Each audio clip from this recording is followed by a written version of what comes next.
novinky z NFL, najdôležitejšie kľúčové momenty predchádzajúceho kola, najnovšia rubrika Weekly Awards a zároveň sa porozprávame aj s naším hosťom a prinesieme vám informácie, ktoré štandardne nemáte možnosť počúvať v éteri rôznych podcastových alebo YouTubeových relácií, ktoré rozprávajú o americkom futbale. O tom je relácia 3 a von, kde práve všetky tieto témy približujeme a dnes opätovne s Borisom. Ahoj Boris.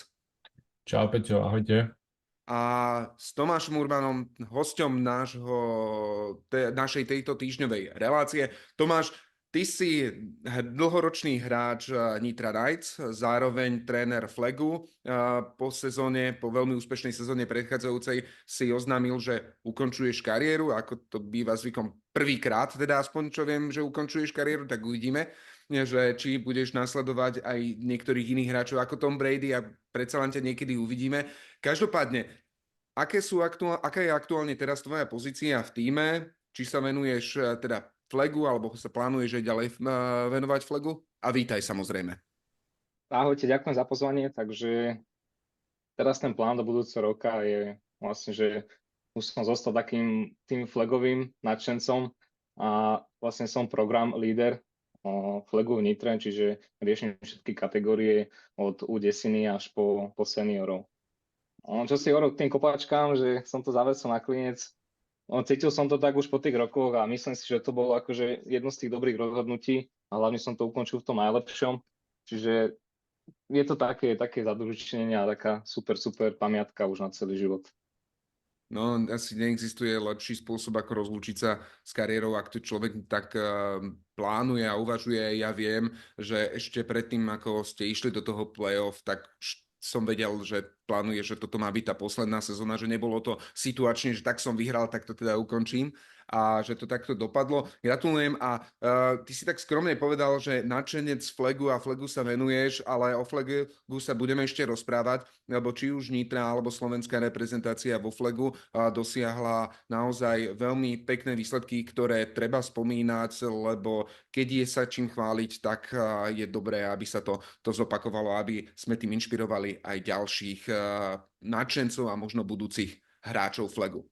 Ale to bol taký úvod, čo nás asi dnes čaká a my sa môžeme týmto presunúť do našej prvej časti a to sú novinky, ktoré zarezonovali NFL za posledné obdobie. Peťo, ešte môžeš povedať nejakú starinku? Napríklad, že prečo máš rúžovú košelu za posledný pár týždňov. Dobre, ale dobre, že to rozprávaš. Nie je to rúžová, to je pekne trojdňový losos. To je farba trojdňového lososa.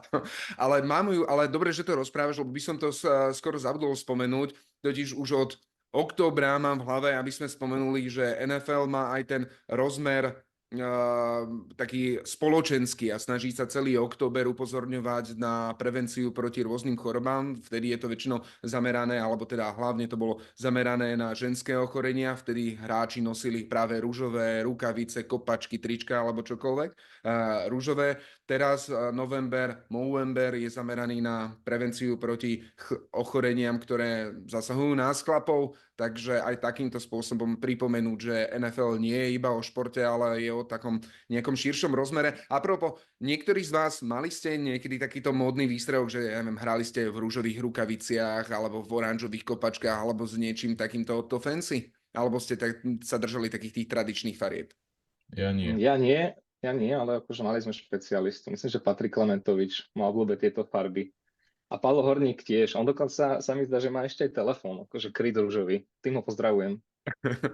Tak, super. No, tak sme oslovili aj vašich spoluhráčov a uvidíme, pozrieme si ich najbližšie do relácie, možno prezradia aj niečo zaujímavé o Tomášovi alebo o Borisovi. Ale poďme už teraz na tie novinky, ktoré zarezonovali v poslednej dobe NFL. Asi najdiskutovanejšou témou za posledné obdobie je to, že Daniel Jones bol oficiálne posadený, nebude ďalej na pozícii quarterbacka. Čo je ešte zaujímavejšie, tak tým hráčom, ktorý ho nahradí, je Tommy DeVito, čiže quarterback, ktorý bol až číslo 3. Čo je dôležité a možno iba taký krátky kontext k tomuto a potom pôjde otázka na vás, chalani, je to, že čo sa týka Daniela Jonesa, je to veľmi premyslený ťah, prečo ho práve teraz posadili. Totiž v nasledujúcej sezóne mal by mať plat 30 miliónov, v tej sezóne 2026 46,5 milióna. Žiadna suma z tých peňazí nie je garantovaná v súčasnosti. Ale v tom nasledujúcom roku má garantovaných 23 miliónov v prípade, že by sa zranil. Čiže podľa mňa to je asi aj dôvod, prečo ho nepúšťajú ďalej do sezóny, lebo keby sa im zranil, tak mu musia vyplatiť 23 miliónov. Ak sa nezraní, tak ho eventuálne vedia škrtnúť bez toho, aby za ňo museli ako keby niečo doplácať. Akurát to bude mať dead money salary cap hit okolo 22 miliónov. Dokonca ale ten sa ešte dá rozdeliť, ak by ho prepustili alebo vytredovali po 1. júni nasledujúceho roka. Čiže Daniel Jones je už asi posledný krát túto sezónu obrom. Pravdepodobne toho teda katnú alebo teda vytradujú, ak nájdu nejakého kandidáta. Otázka na vás, chalani, ako toto vnímate? Za mňa je tú otázku, ktorú som si položil hneď na začiatku, že či už to nie je príliš neskoro, lebo presne Daniel Jones je jeden z tých quarterbackov, ktorý není zlý, ale není ani dobrý. Je to taký niekde medzi, ktorý vám nikdy nevyhrá Super Bowl, ale zároveň nie je tak hrozný, že by ste ho katli hneď po prvej sezóne. Ako vy vidíte toto rozhodnutie? Nemám k tomu dva postrehy. Prvý je ten, že on bude až tretí quarterback, že Drew Lock bude dvojka, čiže úplne ho odpílili. A druhý postreh je, že keď naposledy nastúpil Tommy DeVito, tak im vyhral, myslím, že 2 zápasy Giants minulý rok a tým pádom prišli o možnosť draftovať Jadena Danielsa. A keď je tento move o tom, že chcú vidieť aj iného quarterbacka, tak ja si myslím, že ten Danny DeVito, ale Tommy DeVito má väčšiu šancu vyhrať ako Daniel Jones, čiže čo som čítal a počúval fanúšikov, tak nie sú z toho úplne nadšení, oni tam chceli mať toho Daniela Jonesa, síce riskovali by zranenie, ale bolo by väčšia šanca, že by prehrali a mali by teda horší pick, alebo teda lepší pick. Takže Tommy DeVito je zároveň, ak si dobre pamätám, škoda, že tu nemáme teraz Vlada, toho pozdravujeme, by nám vedel určite detálne povedať, ale myslím, on je rodák a veľký fanúšik Giants, takže tam to určite bude mať taký extra náboj, že hráč takýto fanúšik velikánsky zároveň je ich quarterbackom. Tiež si myslím, že môže im to priniesť nejaké víťazstva, ale kto vie, či to nebude to Pirhovo víťazstvo, ako sme už raz o ňom rozprávali v prípade ja tiež pozdravujem Vlada a dúfam, že sa dočkáme QB sneaku na 3. a 8 ako minulý rok. Hej.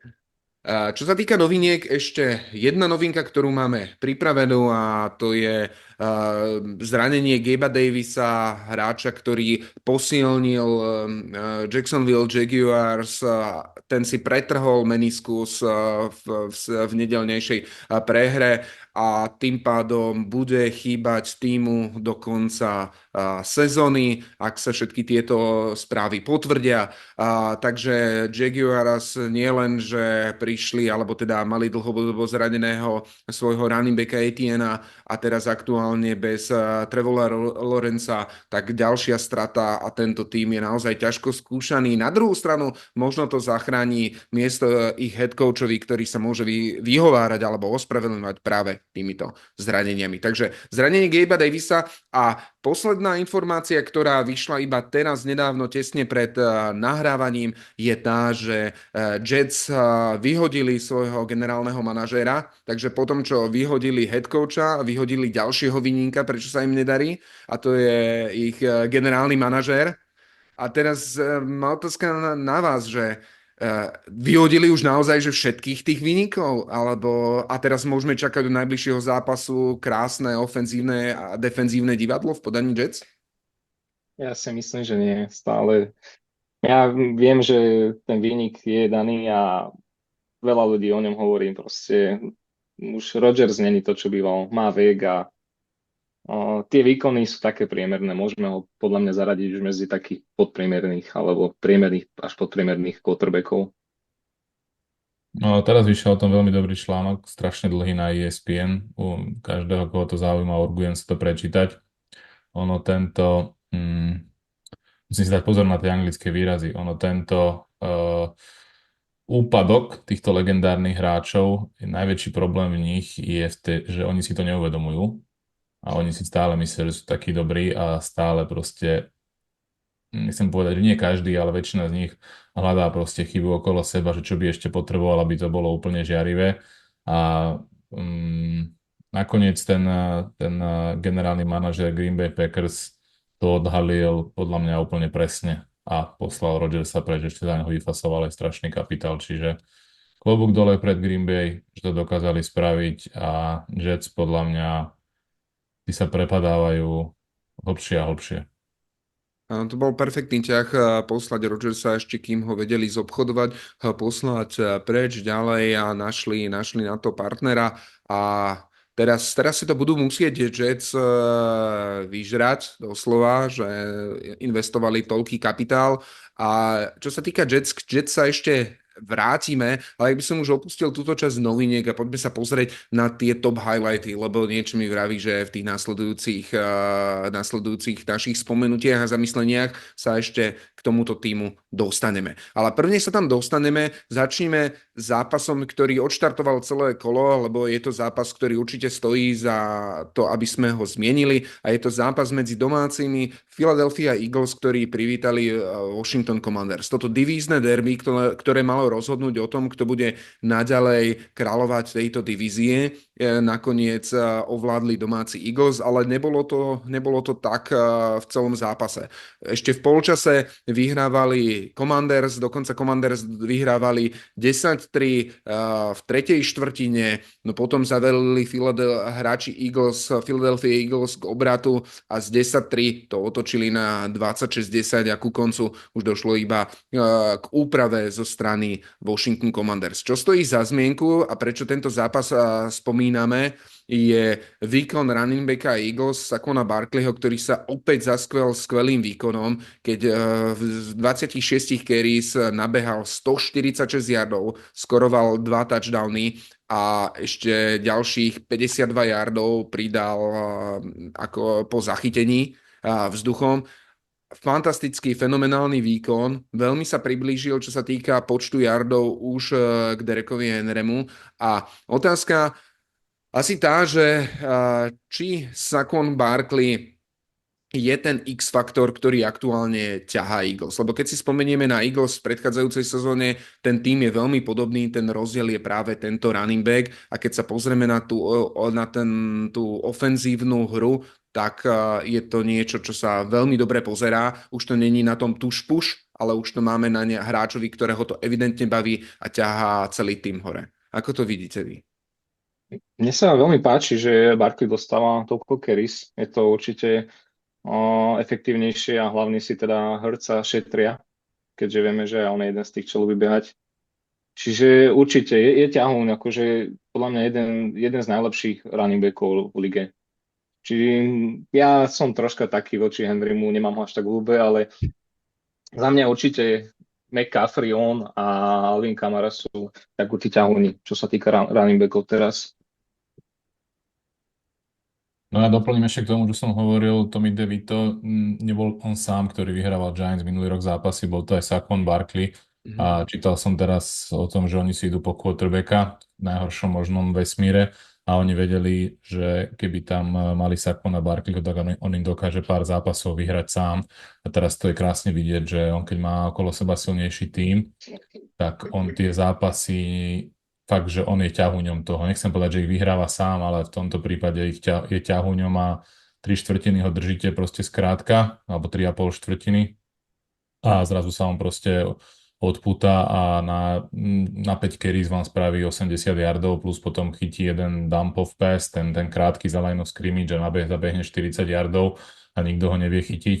Takže je to tak, no tam ono to možno teraz trošku vyzerá, že on ich ťahá, ale to je preto, že tie defenzívy sa predsa len dosť ešte fokusujú stále na Devonteho Smitha a Dallasa Goederta a AJ Browna, čiže Bude to veľmi zaujímavé sledovať, že keď niektorý tým, a sa to vôbec podarí Saquona nejakým spôsobom spomaliť alebo zastaviť, či Philadelphia bude vedieť vyhrať aj iným spôsobom.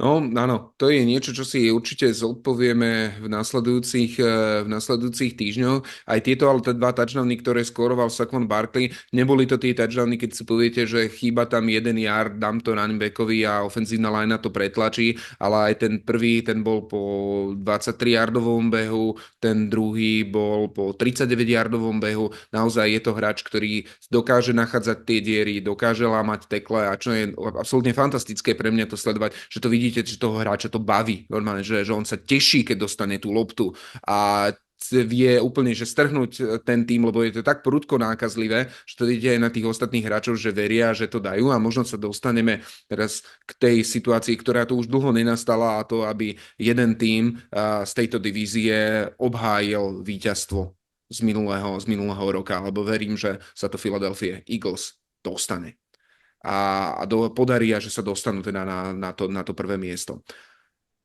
Ďalší zápas, ku ktorému by sme sa mali určite zastaviť a nie len preto, lebo tu máme Borisa ako fanúšika Bears, ale aj preto, lebo to bol zápas veľmi sledovaný, zápas divíznych rivalov, kde dlho to vyzeralo tak, že neviem, po 8 rokoch alebo 6 rokoch a 10 zápasov, neviem presne koľko to bolo, Bears boli veľmi tesne, veľmi blízko, na moje prekvapenie, až prekvapivo blízko k tomu, aby mohli vyhrať. Boris ako jediný z nás, my s Vladom sme išli za Green Bay, Boris išiel a za Bears a veril teda do domácim a vyzeralo to, že mu to až vyjde, až prišla tá už teraz pamätná posledná akcia, kedy sa Green Bay podarilo zablokovať field goal, ktorý mal tento zápas rozhodnúť a prevážiť misky váh v prospech Bears. Opäť teda raz rozhodla sila special teamu. A otázka, že ide o epické zlyhanie field goal unit Bears, alebo sa možno len podceňuje sila zložky special teamov, lebo sme videli, že aj Chiefs minulé kolo vyhrali práve zablokovaním field goalu, teraz to urobili Green Bay. Ako to ste pozorovali vy? Asi len v krátkosti, lebo o tých Bears rozprávať fakt, aj keď som ich fanúšik, nechcem každý týždeň, ale hráči Packers, tak ako hráči Patriots sa pomaly smiali minulý týždeň, keď dvíhali Caleba Williamsa zo zeme, že proste to je, keby hrali proti vysokoškolskému týmu, tak Packers sa nesmiali zase až tak, ale vedeli, oni mali informáciu, alebo teda mali naskautované, že Cairo Santos kope nízke kopy, tzv. Lowlinery, a bolo im jasné, aj trénovali proste na to, že ako náhle by došlo k nejakej vnútornej penetrácii, tak je veľká šanca, že keď tí vysokí linemeni, oni majú tak okolo 190 a plus centimetrov, že ti stačí fakt, že tú ruku dvihnúť a je veľká šanca, že tú loptu proste zblokuješ. A tam opäť narazím na to, že ten coaching stav to mal riešiť úplne inak. Mali inak zafinišovať, proste mali sa dostať bližšie, oni na to mali ešte aj čas, aj na to mali ešte aj timeout, myslím. Čiže to asi len toto by som povedal. A teraz som čítal ďalší článok, alebo som si na to aj spomenul, že dostaneme sa k Chargers, ale na kanáloch Bears sa vie teda, že minulý rok sa chcel coach Harbaugh z Michiganu posunúť do Bears. Boli tam také úvahy, ale teda management Bears povedal, že nie, my sme spokojní s Mattom Eberflusom a tento rok podľa mňa Matt Eberflus skončí a Chargers spravili najlepší deal podľa mňa posledných 15 rokov, odkedy draftovali Philippa Riversa, že podpísali, myslím, že on je Jim Harbaugh a John je v Ravens. Áno. Podpísali tohto trénera a je vidno, ako on dokázal otočiť tú franchise. Takisto, ako otočil Michigan za posledné, neviem, koľko tam bol, 3 alebo 4 roky. A takisto, jak predtým otočil San Francisco, keď San Francisco sa topilo a on ich nastavil na tú víťaznú líniu, aby som to povedal. Čiže za Bears, áno, fatálne zlyhanie special teamu a hlavne opäť coaching staffu.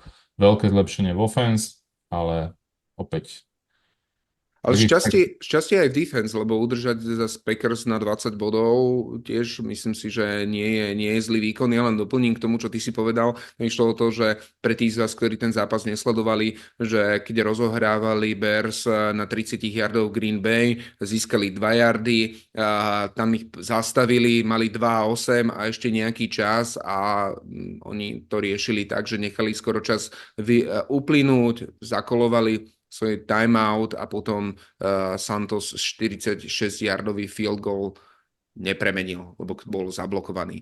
Tomáš, ty si počas svojej kariéry fungoval aj v special tímoch. Ty ako vidíš silu a dôležitosť special tímov? No, ja som asi zastanca toho, ak to porovnáme na našu ligu, že aj v tom special teame musia byť podľa mňa tí najlepší hráči. Fakt je to veľmi dôležité, dá sa skorovať z toho special teamu, ubrániť dôležité veci. My sme tiež možno tento rok na tom dosť horeli, ale v NFL-ke to je inak. Tam sú proste tí špecialisti, záleží strašne na tých trénerov, ako si to všetko naskautujú. A fakt tam úplne len nejaká maličká chybička je proste ten zápas otočiť. Vedia tie defenzívy potrestať ten field goal alebo niečo a videli sme veľakrát, že to stojí zápas. Takisto mali si tú debatu pár týždňov dozadu o kickeroch, akí sú dôležití, či stoja za tie peniaze. Ja som tiež bol toho názoru, že určite áno, že tí kickery majú svoju cenu.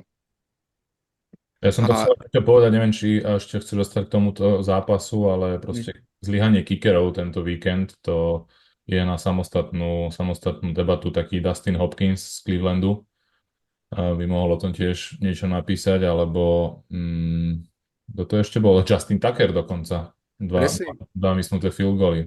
No, presne k tomuto zápasu by som sa rád teraz dostal a keď ste práve spomínali silu a dôležitosť kickerov, práve tento zápas bol silne ovplyvnený tým, ktorému kickerovi sa ako darilo. Asi jeden z tých najspolahlivejších kickerov v celej NFL, Justin Tucker, ty si teraz povedal, minul 2 field goally, čo stálo v konečnom dôsledku pravdepodobne Ravens a víťazstvo. Na druhú stranu Chris Boswell 6 zo 6 premenených field goalov. Tí, ktorí hrajú fantasy a sa určite potešili, ako ja, keď proti mne súper mal práve tohto kickera a teraz neviem, či získal 26 bodov alebo 23 bodov, šialené množstvo. Moji receivery a running backi nenahrali toľko, koľko nahral superov kicker. Ale tento zápas bol zaujímavý v tom, že opäť išlo o divízne derby, opäť išlo o to, že kto ovládne celú tú divíziu AFC North. A nepadol tu na touchdown zo strany Pittsburghu, cez to všetko Pittsburgh vyhral. Ale bolo to zásluhou tým, že celkový útok Ravens bol ochromený a zostal na 16 bodoch. Ale zároveň, čo silne z môjho pohľadu ovplyvnil tento zápas, sú penalty, ktorými Ravens už začínajú byť v tejto sezóne povestní. A v tomto zápase konkrétne ich mali 12 pre 80 yardov. Aktuálne za sezónu už majú 92 penalizácií, najviac zo všetkých tímov a týmto spôsobom darovali oponentom 763 yardov. Strašné množstvo, aj v tomto zápase to bolo veľmi dlhá hra, ktorá sa Ravens podarila, bola vrátená späť pre offensive holding. Takže vy ste, neviem, či ste mali možnosť sledovať tento zápas alebo rozostriť tohto zápasu, si to ako vnímali? Išlo viac o extra hru defenzívy Steelers, alebo si to Ravens prehrali práve touto nedisciplinovanosťou? Tá nedisciplinovanosť je veľmi, veľmi dôležitá a je to skôr taká vec, ktorá sa dá zmeniť, na ktorej sa dá popracovať a túto vec, že fakt mať toľko penalt, takých dôležitých zápasov, vie to proste ten tým možno aj nejak morálne položiť. Že fakt sa niekto snaží a teraz proste prídu tam stále hlúpe penalty, neviete sa posúvať po ihrisku. Sám viem, že vždy mňa to nejak mrzelo, nie len ako samotného hráča, ale tak celkovo v tíme. To sú veci, ktoré by sa mali zmeniť, určite. Nemalo by sa to stávať a nie v takýchto počtoch, ako to majú oni, keď sú fakt jeden z tých kvalitnejších tímov a majú šancu sa umiestniť a chcú zabojovať proste o Super Bowl, takže určite to by mali zmeniť. Ale videl som veľmi dobrý highlight z toho, ako si TJ Watt podal Dereka Henryho, takže myslím si, že aj tá defenzíva Steelers je tak kvalitná. No to bol fakt, že krásny záber, ak sa zrazili dve lokomotívy. A ja som ešte k tomu Tuckerovi chcel povedať, že pred zápasom on bol najspolahlivejší kicker a po zápase už je druhý najspolahlivejší kicker histórie, že tými dvoma mismi odskočil, stratil tú korunu. A ak sa na to človek pozrie len štatisticky, tak samozrejme vyhral tým, ktorý dal viacej bodov, ale tento zápas mali vyhrať Ravens. Už len kvôli tomu, že proste mali dva missnuté field goally, to je prvá vec. Ale druhá, oni boli lepší ešte aj na tretích downov, mali viacej total yardov, čiže aj po zemi, aj vzduchom získali, ale to bolo tesné, ale mali viacej. Average yards per play, čiže na jeden play získali viacej yardov. A čo im to ale prehralo, boli fumble, lebo dvakrát proste stratili loptu, alebo teda mali o dve straty lopty viac. A time of possession mali o 13 minút viac, čo je strašne veľa. Čiže oni sedeli na lopte Pittsburgh mal o 13 minút viac. Čiže Pittsburgh sedel na lopte a tie šance, ktoré Baltimore mal, tak si to, jak si Peťo správne povedal, pokazili tými penaltami, respektíve missnutými field goalmi alebo straty lopty. Čiže v úvodzovkách šťastné víťazstvo, ale keďže vieme, že hovoríme o Mikeovi Tomlinovi, ktorý týchto šťastných víťazstiev za posledných 15 rokov má už, neviem, cez 30, tak už to šťastie je také trošku ošúchané a vieme, že on v tom týme niečo buduje v mysle každý rok, vie proste tie ťažké povahy, keď mal Antonia Browna, Le'Veona Bella, Bena Roethlisbergera proste udržať tak, aby oni ťahali za jeden povraz a jemu to fakt, že skvele ide. A keď si ešte dáme taký ten throwback k našich previews AFC North, tak neviem, či som to hovoril iba aj ja, alebo obidva sme to hovorili, že oni sú čiernym koňom celej súťaže, alebo teda celej AFC, nie len AFC North. A úplne sa to potvrdzuje, že oni proste stále ešte môžu byť aj first seed. Áno, je to veľmi podceňované, alebo mužstvo, ale nie, že podceňované, ale prehliadané, možno je to správne slovo. Všetci rozprávajú o Chiefs, všetci rozprávajú o Bills, veľa sa rozpráva o Ravens, ale tak Steelers už majú viacej víťazstiev ako Ravens. Nemajú tam žiadnu extra hviezdu v ofenzíve, v defenzíve, hej, ale v ofenzíve nemajú žiadnu extra hviezdu. Russell Wilson tam išiel za facku a aj niektorí tí hráči, ktorých tam majú a hrajú naozaj fantasticky.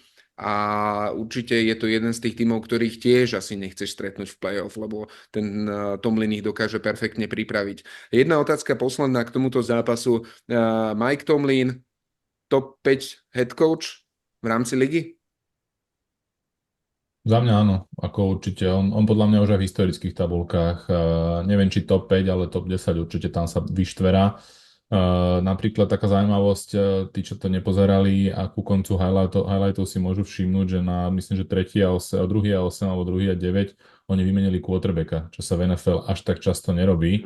A Justin Fields tam zahrali QB Power a keby mal chalan trošku lepší prehľad o tých lízatkách, ktoré určujú, aký je distance, aká je vzdialenosť k first downu a neslidol skôr, tak je to ešte s väčším prehľadom to vyhrajú. Čiže toto je tiež taká vec, čo si nedovolí hoci kto tam dať, lebo ten Russell Wilson ako nehral úplne, že ideálne. Tento zápas hodil interception, ale predsa len starting quarterback sa nemení, keď je stav 16-18.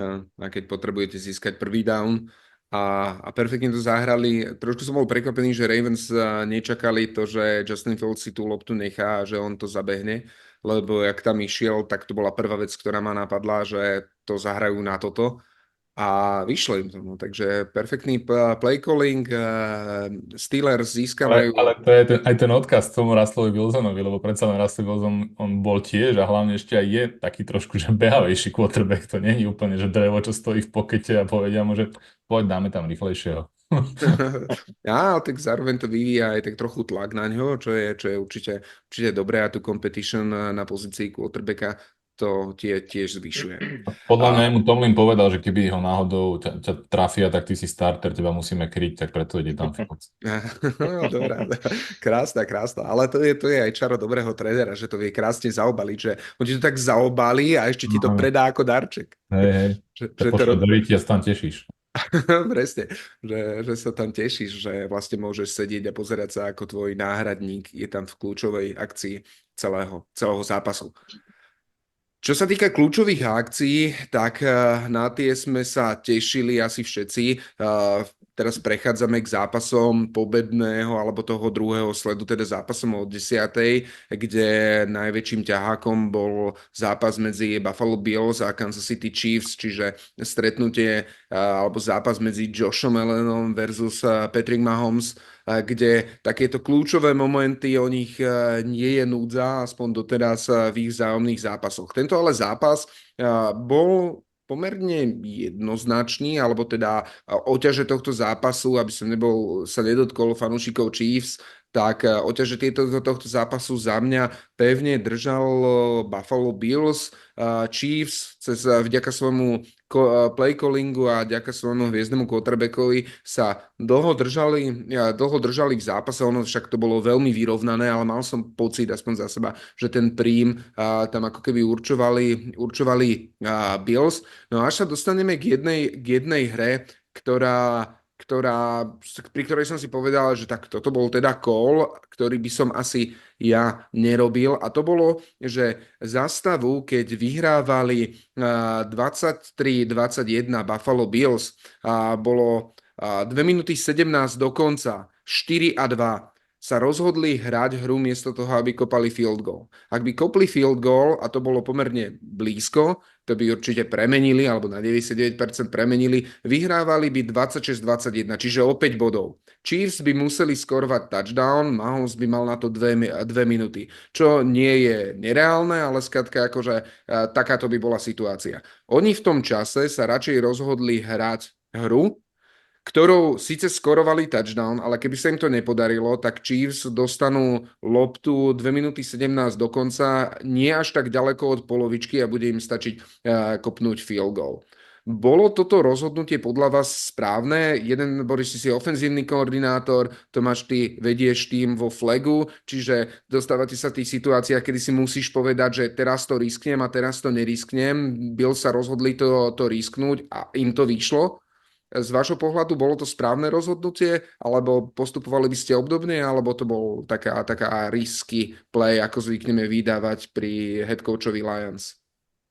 Ja mám rád riskovanie, čiže ja by som to určite riskol, ale záleží samostatne akože od tej dôležitosti toho zápasu.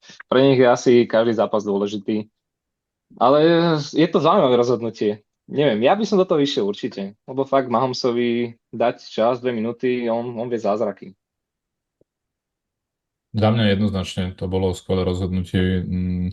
Aby sme mali vybrať jeden play, tak im vyhral zápas práve tento play. A potom sa ešte vrátime k tomu, čo im ešte vyhralo zápas, teda pre Bills. Ale čo tohto týka, tam treba povedať to, že Josh Allen je momentálne považovaný za najlepšieho runnera z pozície quarterbacka. A áno, rád tam aj Lamara Jacksona, ktorý tých yardov má podstatne viac, ale Josh Allen dokáže bežať aj stredom, kdežto Lamar nie je runner stredom. Josh Allen proste vyzerá jak jeho otec pri ňom, on má podstatne väčšiu váhu, je aj vyšší a veľmi ťažko sa zastavuje. Ak ste tam videli ten predposledný tackle, ktorý on breakol s 32, tak to bol Nick Bolton, to je middle linebacker Chiefs, ktorý do neho vletel, nemal úplne ideálny uhol, do neho vletel a nechcem povedať, že to necítil, ale jeho tak len tak trošku pootočilo. Že akože, aha, tu si? No dobre, a idem ďalej. A to bolo úplne na tom krásne. No, ale čo tam stalo je, že to potom vysvetľoval Josh Allen, že oni mali zakolovaný, myslím, že zone beater nejaký a dostali man coverage a tým pádom proste zbadala, že OK, tak 4. a 2, tak to ako prekráčam. A ako kráčal, tak si uvedomoval, že nikto furt pri ňom není. Ako keby zabudla obrana Chiefs, alebo teda tá veľmi ospevovaná obrana Steva Spagnuola, že majú tam bežeckého quarterbacka, alebo teda bežca a totálne na neho zabudli a on proste im to tam vrazil a zápas bol 8 o 9 bodov, potom už po PAT a bolo hotovo. Čo ale teda sa aj zhodli všetci ako analytici americkí, čo vyhralo zápas Bills, je, že oni hrali veľmi veľa man coverage, lebo proti Chiefs väčšinou tými prehrávajú, lebo hrajú tzv. Neviem, jak sa to povie po slovensky, counterintuitive obranu, že oni hrajú tak, aby ich nikto neprebehol, tak všetci sa stiahujeme vzadu. Napríklad ten Xavier Worthy, ten nový receiver ich, on má 4,22 čas, čiže on prebehne hoci koho. A oni si povedali, že OK, my radšej budeme hrať man coverage, nech nám prebehne toho jedného chalana, budeme mu trošku pomáhať raz za čas, preto mal Xavier Worthy aj strašne veľa yardov alebo teda strašne veľa, maliardy, hlavne v tých dragoch a v crosseroch, ale nedovolia proste hrať Kelseymu svoju hru a ďalším Hopkinsovi a tak proste, aby im ničili tie soft zóny. To znamená, že tam väčšinou sú tam diery, ktoré Mahomes vie veľmi pekne čítať, tým, že ešte pobehuje v pokite a tak. A toto mu oni proste zobrali. Hodil 2 interceptiony, jeden bol tam ku koncu, jeden bol v strede zápasu a slávila táto agresívna forma úspech. Toto je inak obrana, ktorú vymyslel na nich Bill Belichick, ktorý na to mal personál. Veľmi často im hrali two-man alebo proste cover one a riskovali proste, že big play touchdown im niekto ujde, ale nedovolili Mahomesovi drivovať ihrisko. Čiže skvelý gameplan a 3/4 to vyzeralo, že to je vyrovnané, ale potom nakoniec to slávilo úspech. Hej. Ale v tom zápase, aj keď som teraz ešte prechádzal sú poznámky, tak vlastne iba jedenkrát sa Chiefs dostali do vedenia. Vždy tam bolo, že skorovali field goal Bills, naozaj ako keby ich držali na inštanc. A dobre, že si to povedal, lebo ono to znie tak, že zakoluješ tento typ obrany a vieš poraziť práve Chiefs. Nepotrebuješ na to mať aj dobrých hráčov, ktorí to dokážu pokryť, lebo keď to nepokrieš, alebo teda sa tam spoliehaš na toho jedného hráča, ktorý ti práve má pokryť Hopkinsa alebo Kelseyho a to sa neudeje, tak potom z toho je velikánsky problém. Takže Bills to teraz vyšlo. Ja ešte, Peťo, by som k tomu doplnil dve veci. Na to, aby si mohol hrať takúto man coverage relatívne agresívnu, tak potrebuješ mať dobrý pass rush a veľmi dôležité, čo bolo v tomto zápase, je, že Von Miller mal asi po 2 rokoch fakt, že veľmi dominantný zápas, takisto aj Greg Russo. Bolo tam aj vidno tú rivalitu, proste oni sa tam normálne že mlátili s tými teklami a gardami, títo dvaja. A takisto, že prečo bol ten call na 4. a 2 dobrý. Ak ľudia majú trošku čas, pozrite si NFL.com a kliknite si na tento zápas a obidva týmy mali third down efficiency, čiže konverziu tretích downov. Jeden tým mal 50% a druhý 60%. Čiže to boli nezastaviteľné útoky, ktoré hrali proti sebe a pokiaľ to neskončilo nejakým fumblom alebo teda odovzdaním lopty, stratou lopty, tak väčšinou tretie downy oni konvertovali podľa týchto štatistík. Takže išli do toho aj na 4. downe, logicky preto. Tomáš, ty ako dlhoročný DB a neviem, či si sledoval podrobne tento zápas, ale čo sa týka tých obranných alignmentov alebo typov obrán, ktorá viac ti neviem, že inklinuje, alebo k čomu viac inklinuješ, čo viacej ty, možno ako fanúšik, alebo aj ako tréner a ako aj hráč preferuješ práve takto, keď to je postavené na jednom hráčovi one-to-one alebo zónovo. V čom si sa ty cítil lepšie? Ono to strašne záleží na tom matchupe, akí sú tam tí hráči. Fakt, je to veľmi riskantné, keď proste tá rýchlosť tých receiverov je vyššia než, a ako hovoril Boris, ten pass rush tam musí byť, proste ten quarterback musí rýchlo byť pod tlakom, aby nemal čas. ten man coverage je fakt taký, že tí receivery sa vedia uvoľniť. Neviete ich backpedalovať, neviete s nimi behať celý čas aj vo flagu. To je tak, že proste každá tá coverage sa mení do man coverageu a ťažko sa s tými hráčmi behá. Čiže mne sa viac páči zónová obrana a asi aj preferujem určite viac, ale vždy som mal, boli momenty aj v tej mojej amatérskej kariére, že vyskúšať si s tým najlepším hráčom, najlepším receiverom síly, pomerať si aj tú rýchlosť, aj všetko. Že má čaro svoje aj man coverage určite. Ale nechcel by som, bol som aj vyškolený už veľakrát niekým lepším, aj na majstrovstvách sveta vo flagu, kde sme zistili, že som si myslel, že som rýchly a nakoniec som zistil, že aha, tak asi som až taký rýchly není. Čiže na takejto úrovni to je podľa mňa veľmi zložité behať s niekým celý zápas. Bills to v tomto zápase vyšlo, pripísali si svoje už 9. víťazstvo. Kansas City Chiefs naopak si pripísali svoju prvú prehru, aktuálne teda ale ich bilancia je 9-1. Sú to zároveň týmy, ktoré budú tými najhorúcejšími ašpirantami na to, aby ovládli first seed v rámci konferencii AFC, ak im do toho neskočí ešte Steelers. Ten tým, ktorý do toho ale určite už nezasiahne, aspoň som o tom presvedčený, lebo aktuálne ich bilancia nie je nijak rúžová, dokonca by som povedal, že je až hrozivá, je tým Cincinnati Bengals, ktorý aktuálne po prehre v zápase proti Chargers už padli na bilanciu 4-7. A to pritom rozprávame o týme, ktorý v priemere naskoruje 27 bodov na zápas. Čiže oni v priemere naskorujú 27 bodov na zápas. Ale pokiaľ idú proti tímom, ktorí sú výrazne behoví, a teraz sa pozriem na tie zápasy, hlavne ktoré prehrali, a vidím tam Commanders, vidím tam dvakrát Ravens, vidím tam Chargers, čo sú run first defense, prehra z Eagles, dokonca aj Patriots s Jacoby Brissettom určite nie je tým, ktorý je pasový, ale skôr behový. Toto sú tie zápasy, kde si nepripísali víťazstvá, ktoré ich ťahajú dole. A sledovali ste tento zápas?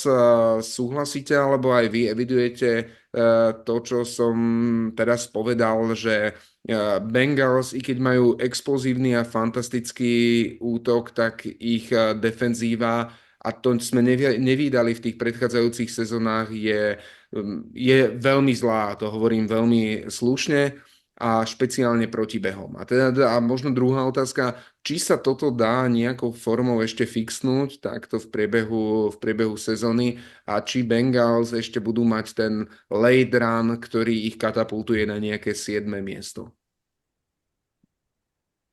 Ja osobne si myslím, že už sa oni odrazia od toho. Ten útok fakt šlape, a keď tá defenzíva nedokáže podržať, jedna vec, že oni aj dostanú čas proste oddychnúť si, tá obrana, ale nedokážu to udržať. Čiže určite im tam chýba. Možno aj je to chyba aj v trénerovi. Ťažko povedať. Takže asi za mňa tak. No, keď si diváci chcú spraviť takú zaujímavú chvíľku, tak si kliknite na NFL Stat Leaders na ESPN alebo hoci kde, a tam sú, že offensive leaders aj defensive leaders. A na prekvapenie Joe Burrow má najviac nahádzaných yardov, je úplný MVP, ak by mal jeho tým lepší rekord. No, má MVP čísla teda. Najlepším receiverom v počte receiving yardov je Ja'Marr Chase a najviac sekov, viete kto má? Schválne. Najviac sekov hráčov, teda jeden hráč, ktorý má najviac sekov. to bude Trey Henderson? Trey Hendrickson má 11,5 seku v 11 kolách. A tento tým, ako si povedal, majú 2-7 či 3-6? Teraz majú 4-7. 4-7, OK. A pravdepodobne nespravia playoff. Jak sme sa o tom bavili minulý týždeň, alebo predminulý, že nikto ich nechce v playoff dostať, ale budú mať problém sa dostať vôbec do toho playoff, lebo hrajú ešte, myslím, že 2-krát zo Steelers, že? Tak sme sa o tom bavili. No, Jednoznačne toto ide. Toto je asi jediný tím, v ktorom by som vedel povedať, že majú horší coaching staff ako Bears, lebo pri všetkej úcte Zach Taylor a teraz to už sa to veľmi ťažko tam kryje, lebo Jamar Chase si na neho otvoril ústa už asi tretíkrát, dokonca teraz na tlačovke o tom hovoril, takým neúplne vyberavým štýlom. Zachytené boli aj kamery, keď na neho kričal na sideline a to už je podľa mňa hotovo. Akože ten T. Higgins, možno tá vec, čo sa bavíme často o Dallase, že majú strašne zlý salary management, alebo salary cap management, že veľa peňazí dávajú hráčom, ktorí si to neúplne zaslúžia, tak je otázne, že či s tým T. Higginsom nevedeli vydelovať tú zmluvu o niečo skôr a o niečo lepšie, aby im potom do tej obrany niekto ostal, lebo skutočne tá obrana Trey Hendrickson a potom dlho nič. Možno by sme tam ešte našli nejakých 2-3 hráčov, ale to je úplne jedno, pokiaľ tá obrana nie je kompaktná a dostanú proste 34 bodov, keď skorujú 27 bodov, tak to sa veľmi ťažko hrá. Jak Tomáš povedal, dostanú čas na oddych. Ja neverím ani, že sú není pripravení, lebo ich defenzívny koordinátor je fakt dobrý, vie ich prichystať, dokazuje to proste roky, ale keď nemáš hráčov, tak nemáš šancu proste spraviť s tým nič.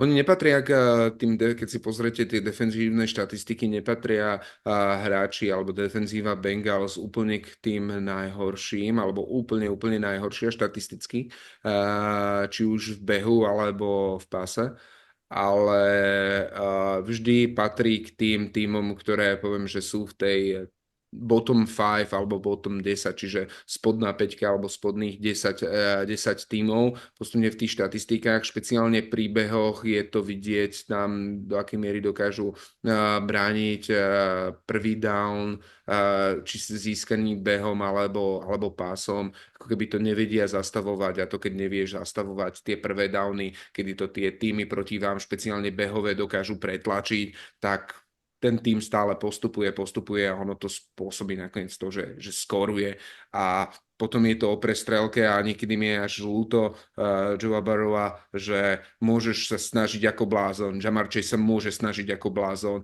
ešte aj tam ten Jošivaš, ktorý je tam ako tretí hráč a Gesicki, akože všetci tam zahrajú dobre, dokonca aj Chase Brown na pozícii running backa sa tam prebral a štatisticky nahráva veľa bodov a na konci aj tak odídeš nie s Včkom, ale s prehrou a to je extrémne frustrujúce. A tiež si myslím, že ten tým to asi už aj trošku zabaluje, a uvidíme teraz to nasledujúcom kole proti Steelers, ale ak tam nevyhrajú, tak tam už odpískajú tú sezónu a takisto myslím si, že to bude ďalší tréner, ktorého vyhodia v priebehu sezóny.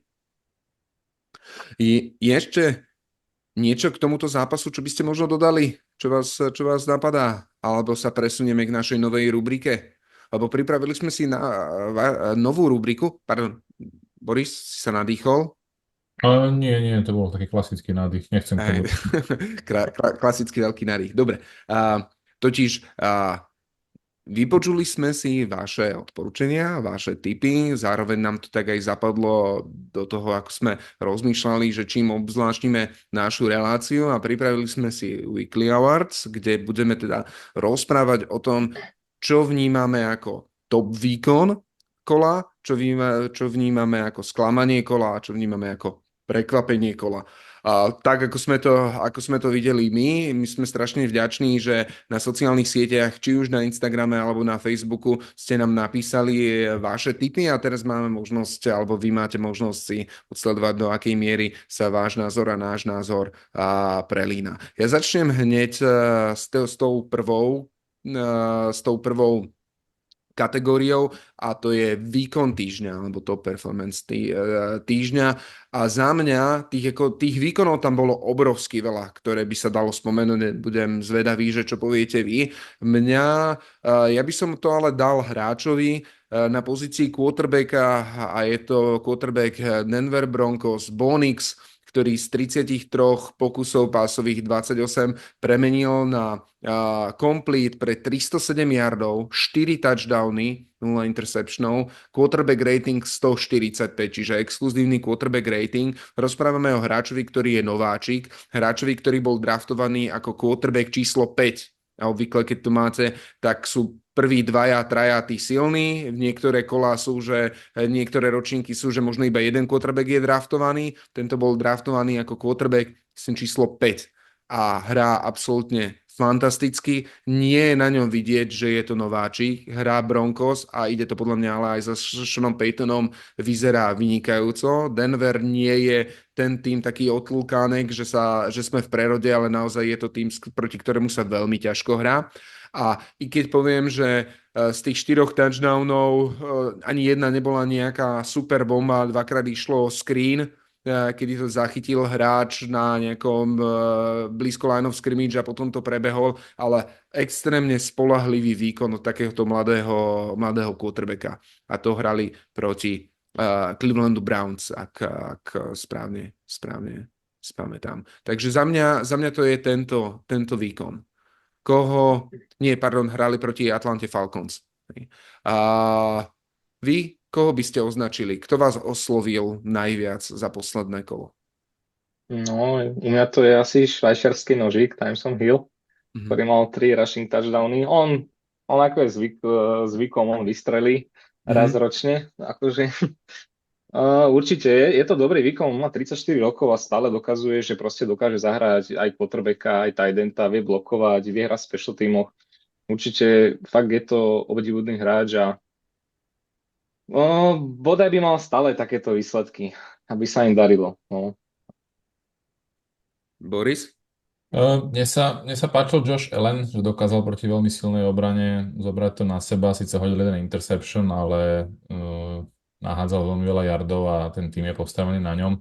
Takisto aj tým Steelers celý, jak si to aj ty pravil, že 6 zo 6 field goalov Chris Boswell, ale proste aj tá obrana si odrobila svoje special teamy, Mike Tomlin. Ale najviac, keď sme to mali dávať ako jednému, tak za mňa to musí byť Saquon Barkley opäť, lebo ten čo proste dovádza, jak on ťahá ten tím, to proste klobúk dole. Poďme na druhú stranu tej mince. Na jednej strane máme tých, ktorých absolútne dominovali a že niekedy až padá sánka. Na druhú stranu si človek potom hovorí, že naozaj to myslia vážne, že toto robia. A tým sklamaním týždňa za mňa, a tiež by sme ich asi vedeli nájsť viacej, ale za mňa to bola defenzíva Jets. Nedal som tu jednému hráčovi, ale celej defenzíve. Keď sa pozrete na to, ako ten tým je nabitý menami, kvalitou a podobne, aby proti Indianapolis Colts dostali toľko bodov, koľko dostali, že Anthony Richardson za posledné 3 zápasy, si povedzme, ako hral proti Dolphins, kde skompletoval iba 10 prihrávok z 24 pre 129 yardov. Proti Houstonu tiež iba 10 prihrávok a dokonca mal viacej pokusov pre 175 yardov, jeden touchdown, jeden interception. Teraz proti Jets z 30 pokusov až 20 skompletoval pre 272 yardov, jeden touchdown vzduchom, 2 touchdowny behom. Je to taká reinkarnácia, ktorú zažil práve tento hráč proti defenzíve Jets a to asi defenzíva Jets, keď začínala sezóna, tak bola považovaná za niečo, čo je absolútne nepriechodné. Oni posilovali, kde sa dá, aby skrátka vystúšili práve aj túto časť týmu a keď dostanete od Colts 28 bodov a ten zápas prehráte, tak to je niečo, za čo by som chcel povedať, že za čo by mal niekto personálne niesť zodpovednosť, ale už teda vidíme, že niekto nesie zodpovedný, za to je GM, tak uvidíme, že kto ešte ďalší. Komu vy by ste dali tento honor, takýto nežiadaný? Bol niekto taký? Asi ten spomínaný zápas už, čo sme spomínali, Ravens Steelers. Tí Ravens fakt ten zápas mohli vyhrať, mali na to a nechali si to ujsť.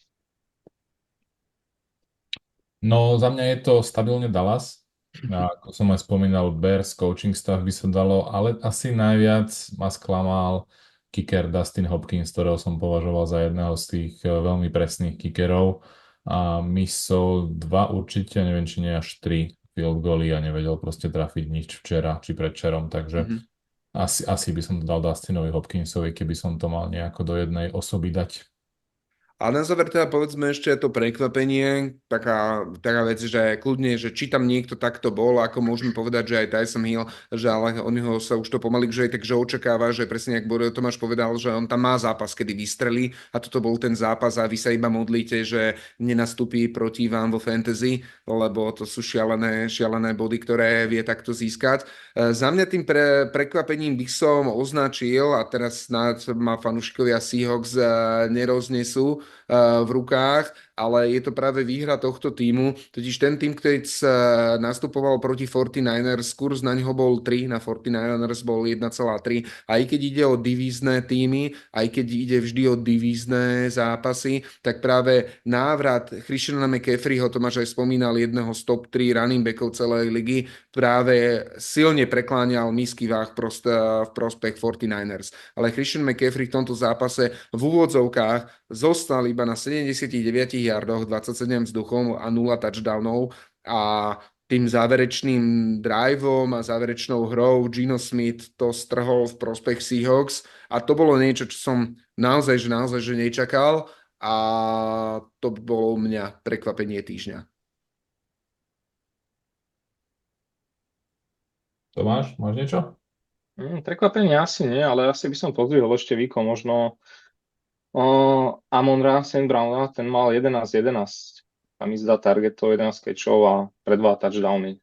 Vyššie sa mi zdá, že 150 yardov. Mm. Ale neviem, no, nemôžeme to asi zaradiť medzi prekvapenie, No, keďže... preto som tam inak Proti Jaguars, no. No, ja som preto ani Lions nedával do top výkonu, lebo u nich sa to už tak nejak očakáva, že aspoň 30-40 bodov. Už sa aj podľa mňa aj fanúšikovia Lions a NFL už tak namlsali, že keď pozerám práve tento tým z Detroitu, tak očakávam priehršte bodov a keď dajú v úvodzovkách iba 30, tak je tam sklamanie. Tak, ale zatiaľ to vyzerá ako nezastaviteľný stroj tento tým. Boris, bol niekto, koho by stal ako prekvapenie?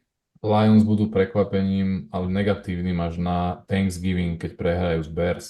Hovorím teraz. No, ale k veci a vážne. Pre mňa prekvapenie, že sa to úplne nečakalo, je víťazstvo Chargers a nad Bengals, aj keď nie je to úplne že prekvapenie, ale myslím si, že tam Bengals typovalo viacej ľudí. Ale to je jedno. Už to dneska spomínal, najväčšie prekvapenie pre mňa bol Anthony Richardson, ktorý proti veľmi dobrej obrane Jets dokázal skompletovať veľké množstvo pasov a zároveň dokázal proste zabehnúť 2 touchdowny. A neprišiel k ujme. A neprišiel, áno, prežil to. A mne príde tak, tento zápas mi trošku pripomenul Josha Allena, keď začínal a takisto oni sú dosť podobní, tiež veľké postavy, veľmi dobrí atleti, strašne silné ruky majú obidvaja v zmysle toho, jak vedia hádzať a boli nepresní zo začiatku. Josh Allen išiel z nízkej školy, Division, neviem, 2 alebo 3 proste nejaká, alebo teda nie, že Division 2, 3, ale proste nízka úroveň. A Anthony Richardson hral málo zápasov, ale tento zápas ukázal, že keď proti defenzíve Jets sa vie takto chytiť a vzoprieť, tak možno len treba nad ním ešte palicu lámať. Čiže za mňa je toto prekvapenie, lebo už sme ho odpisovali posledné týždne.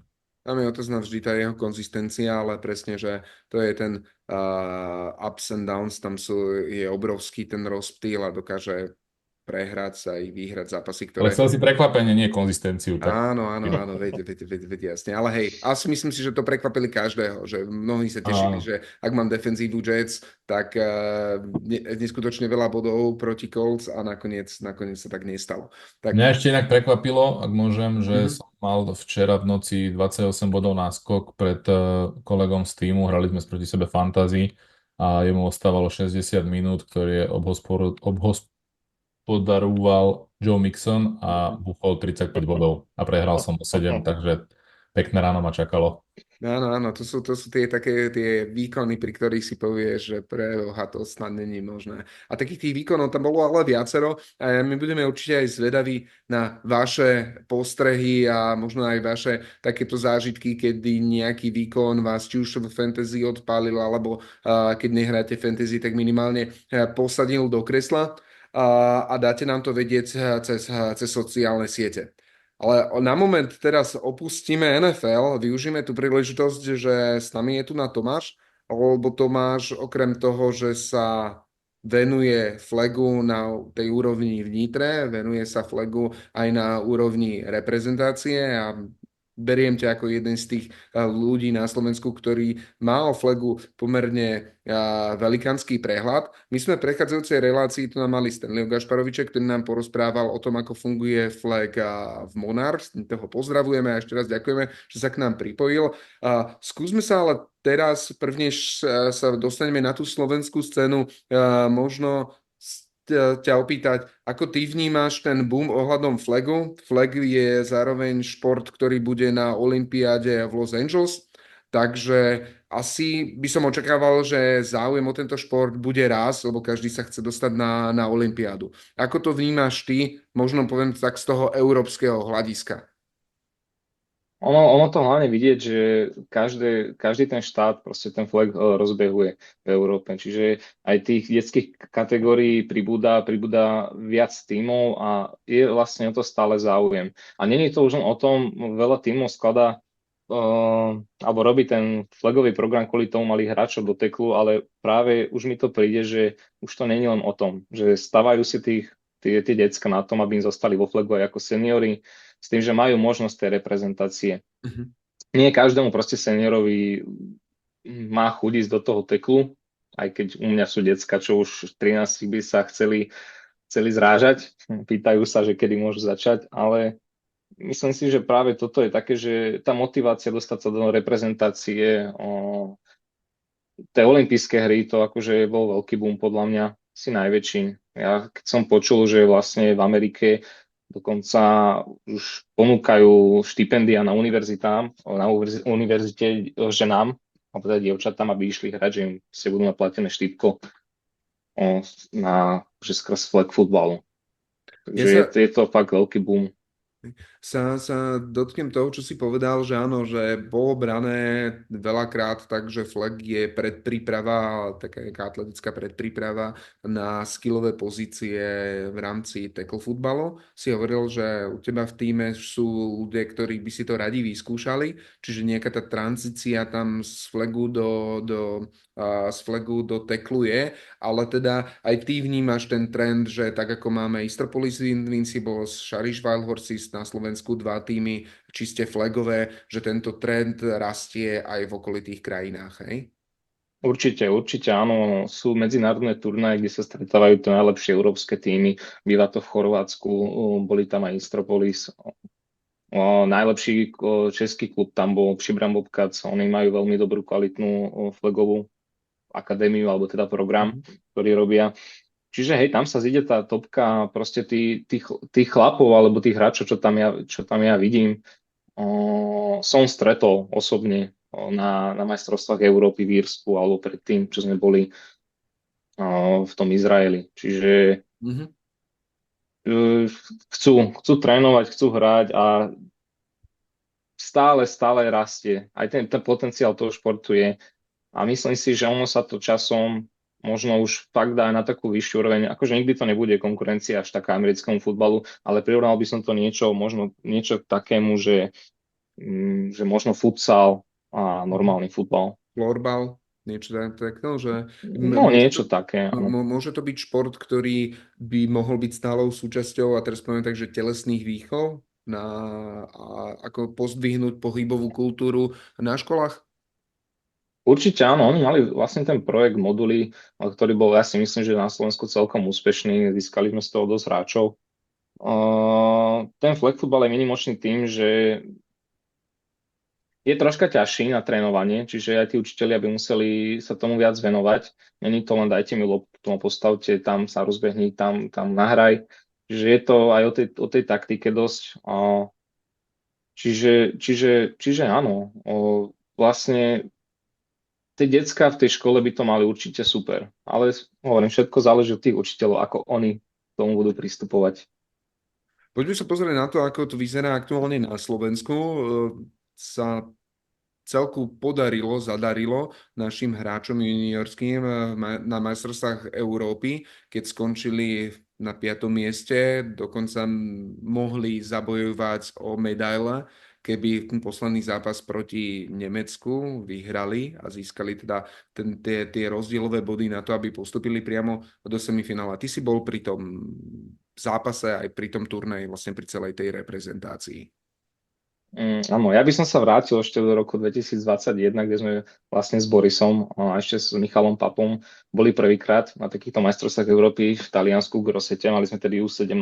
To bola naša vlastne taká prvá skúsenosť s flagom a videli sme, že tá konkurencia proste bola úplne inde. Tí hráči, už či Taliani to hrali od 8, od 10 rokov a ja som vždy tak veril, preto som nikdy od toho neopustil. Mal som taký sen, že keď vydržíme, tak ono to príde. Raz tie úspechy prídu, ale treba vytrvať, treba trénovať, treba sa v tom vzdelávať, učiť tie deti. Stále je to také, že možno nemáme takúto rýchlosť, ale musíme zase vynikať v niečom inom. U nás sú to skôr tie flagové pohyby, čo sme vynikali, alebo v tom, že máme veľmi šikovné dievčatá. Čiže tomu ja pripisujem aj tento rok ten úspech, že keď sme si porovnali tak tú špičku, či hrali sme proti Talianom, Fínom, Taliani boli majstri dvakrát po sebe, tak tie naše dievčatá boli dosť rozdielové. Áno, mali sme aj skvelých aj chalanov, ale dievčatá boli rozdielové. Takisto Nemci mali tam MVP turnaja, bola tiež 15-ročná dievča, ktorá chytila pomaly každú loptu, ktorá bola na ňu hodená. Čiže v tento šport je dobrý v tom, že vedia vynikať ešte v tej kategórii U15 aj chlapci a dievčatá. A ten úspech ja považujem... Ešte im povedz, že sa hrali mixované družstva. Prečo hovorím? Áno, vlastne bola to kategória mix, kde vlastne prvý polčas, alebo teda druhý polčas boli na ihrisku 3 dievčatá, 2 chlapci a ten ďalší polčas teda 3 chlapci a 2 dievčatá.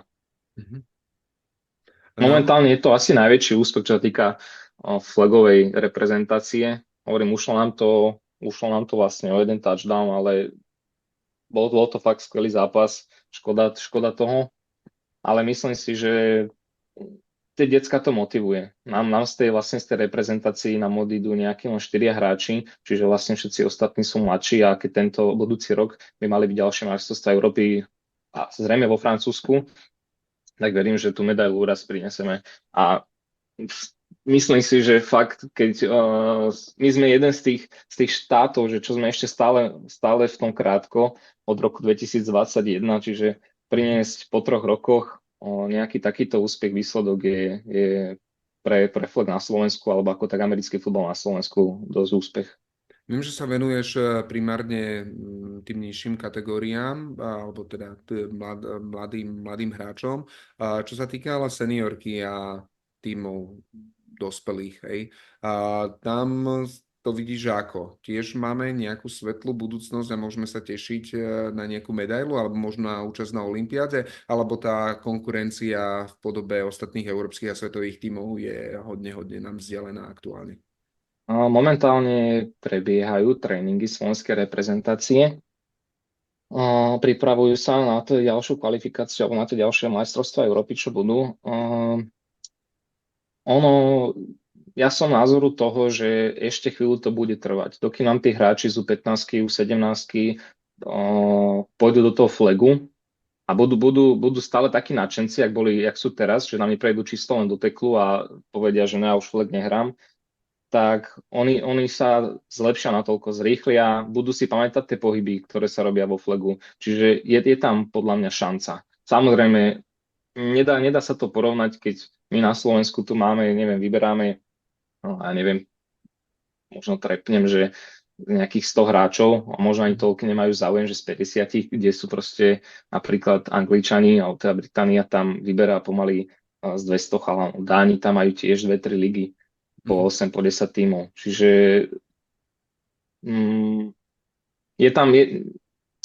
Ono to zrejme bude takým štýlom, že na tú kvalifikáciu, alebo teda na tú olympijské hry pôjde asi top 10 tímov z Európy. Čiže to bude asi kvalifikácia v roku 2026 alebo 2027 a Takže tam máme sa ešte uvidí. také. Momentálne sme na poslednej priečke, ale fakt tie posledné miesta, takých posledných 5 miest je podľa mňa určite hrateľných. Mhm. No, ty si ale spomenul to, že tá svetlá budúcnosť nás určite čaká, lebo je veľká pravdepodobnosť, že nás vystrelia ďalej práve tí hráči, ktorí aj teraz na tých majstrovstvách Európy zažiarili. Sú to mladší hráči. Si trénerom Nitra Knights, flagových tímov, ktoré za posledné roky dominujú slovenským ligám, aj teraz slovenský pohár práve vyhrali tými z Nitra Knights. Čím to je, že ste v porovnaní s tými ostatnými tímami takí úspešní? No, nechcem. Pochvál No, sa. Toto je čas, práve, kedy sa že môžeš pochváliť to. a zároveň ale aj vyzdieľať skúsenosti, lebo akože nie je to určite dielom náhody. A myslím si, že aj každý tréner a hráč z iných tímov musí ako férovo uznať, že keď to pozeráš a rok čo rok sa darí, tak to nemôže byť dielo náhody. A v tomto športe, a myslím si, že aj na Slovensku také nejaké férové uznanie voči výkonom ostatných tímov tam je, ale keby si možno vedel vyzdieľať, že čo si myslíš, že je ten kľúčový piece of puzzle, ktorý dokáže naozaj tie výkony hráčiek posunúť na nejakú vyššiu úroveň. Ja by som asi v prvom rade povedal, že vlastne takúto motiváciu, prečo sme my začali v Nitre s Flegom, alebo teda osobne ja, bol Stanley. Že to malo v Bratislave a chceli sme aj my niečo založiť, že tak chceme ich poraziť, určite niečo zložíme. A potom už, ak prišli tie majstrovstvá Európy, tie prvé, tak už som naberal také skúsenosti. Videl som v tom, že baví ma tá práca s tými deťmi, mám k nim vzťah. Takže tie skúsenosti, by som povedal, že naberám tie skúsenosti, stále sa snažím aj v tom Flegu vzdelávať, či už to boli nejaké koly aj s Američanmi, alebo proste mám aj dobrý kontakt na jedného Izraelca, ktorý tiež v Amerike hrával. Čiže je to o tom vzdelávať sa. Ale v prvom rade u mňa v týme, alebo snažím sa hlavne, aby tie decka sa cítili dobre. Čiže spraviť im také prostredie, v ktorom sa cítia dobre, nerobia si zle, pomáhajú si a tým pádom ja vidím, že už tých, čo mám vyrastených, pomáhajú tým mladším, odozdávajú skúsenosti. Tým, že ja tých hráčov mám strašne veľa, už ich až tak nestíham sa im venovať niektorým, ako predtým, keď som ich mal 10, ale tým, že som si naučil tých starších, že odozdávajte skúsenosti tým mladším, pomáhajte im, opravte ich, keď niekto niečo spraví zle, tak je to také, že dá sa to. Že sú to jedna vec, sú to teraz skúsenosti, ale myslím si, že hlavne tá morálka toho týmu a tá radosť z tých tréningov a z toho, že proste tie decka sa majú radi, nerobia si zle. Tak z toho sú podľa mňa aj tie úspechy. Čiže že teda ten team spirit, hej, ktorý... Áno, povedal by určite to je za mňa to, čo také ja najviac propagujem. A spomínal si, že že máš viacero teraz hráčov a hráčiek, ktorých koučuješ. Koľko hráčov máš pod sebou, hráčiek? No, ak rátam aj vlastne všetkých flegistov, čo máme v Nitre Knights, že aj U17, čo mi hrala teraz seniorku, tak je ich asi 57. To je dosť. No. Títo všetci, keď sa raz dostanú do teklu, Boris, nie, to bude super. Ale nie, budeme určite radi, ak budú aj pokračovať vo flegu a skrátka nájdú si uplatnenie, ktoré ich baví a ktoré pomôže tento šport, a to je jedno, či teklový alebo flagový, spropagovať a teda nalákať ďalších mladých ľudí na to, aby... Je to veľmi dobrý základ do teklu, určite. Ako není to taká disciplína, napríklad ako keď nám prídu hokejisti, čo sú pripravení na tie tréningové jednotky, na tú disciplínu, ktorú mali, že museli dvojfázovo makať. Čiže toto sú asi možno ešte lepší hráči, by som povedal, do teklu, ale títo flegisti majú fakt nahádzané strašne veľa lob nachytané. To stále tvrdím, že tie decká v tom veku od 12 do 15 oni nič iné nerobia. Keď sú nadšenci flegu, tak proste oni majú 1000-krát viac nahádzaných lob, jak nejaký senior, čo si ide cez víkend zahrať, zahádzať a cez týždeň. Mám dvoch chlapcov, ktorí proste máme pomaly zrušili záhradu a hádžu si súrodenci a hádžu si tam celé dni. Takže ono to pekne vidieť na Amosovi Ferancovi, ktorý hrá za Ostravu Steelers, že je to odchovanec flagu a stále hrá flag.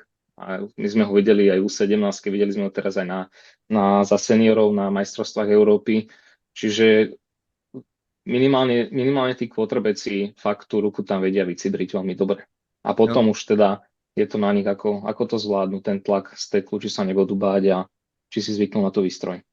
Ja len doplním pre tých, ktorí nesledujú alebo nemali možnosť navštíviť Českú ligu, či už na štadióne v Nitre alebo na Mladej garde v Bratislave. Amos Feranec, quarterback Ostrava Steelers, mladý quarterback, ktorý nastúpil na tejto najťažšej pozícii, zhostil sa tejto pozícii veľmi dobre a ťahal celý tým Ostrava Steelers. Nie len on, ale naozaj je to ťažká pozícia pre takto mladého hráča a bol tým hráčom, ktorý v mnohých situáciách vedel byť rozdielový. Ak by nás teraz počúval náhodou nejaký mladý nadšenec a teraz tento rozhovor ho zlomil, že tak on sa k tomuto chce pridať a možno zabojovať o pozíciu a miestenku na olympiade. Tomáš, čo je taká najkratšia cesta? Určite cez sociálne siete Nitra Knights Flag Football alebo teda Nitra Knights. Tam stačí napísať a už potom sa dostane ten kontakt ku mne a ja ho usmerním, čo ako ďalej. Super, ďakujem veľmi pekne za takéto povzbudivé slova a aj za ten effort a tú snahu, ktorý tomu venuješ. A teraz rozprávam aj ako rodič, že naozaj, že je to úžasné, keď niekto sa takto venuje deťom a tie chytia záľubu v niečom, čo ich dokáže všestranne rozvíjať. Je ešte niečo, čo by si rád spomenul alebo dodal? Ja ešte by som rád spomenul, lebo Tomáš je príliš skromný na to povedať, že čo je rozdielovým piece of puzzle, ako si to nazval. Dúfam, že mi to ospravedlňa, že som použil anglický výraz.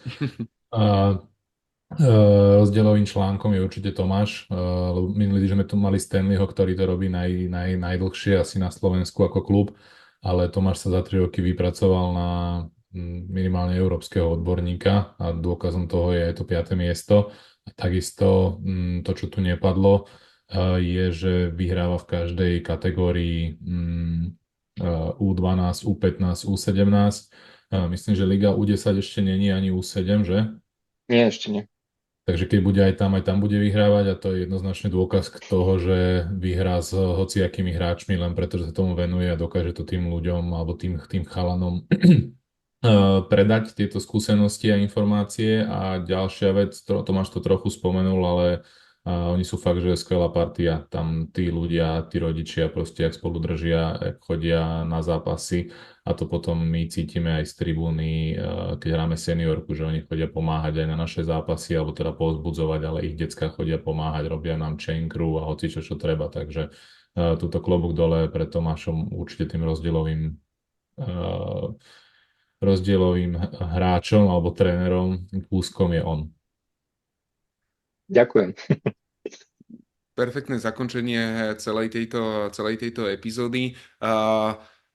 Ako ste mali možnosť už dneska vidieť, ak pozeráte na YouTube, alebo teda počuť, nie len vo svete NFL, ale aj na Slovensku sa dejú veľmi zaujímavé veci týkajúce sa amerického futbalu / flag futbalu, že aj tento anglikanizmus mne prepáčia, tak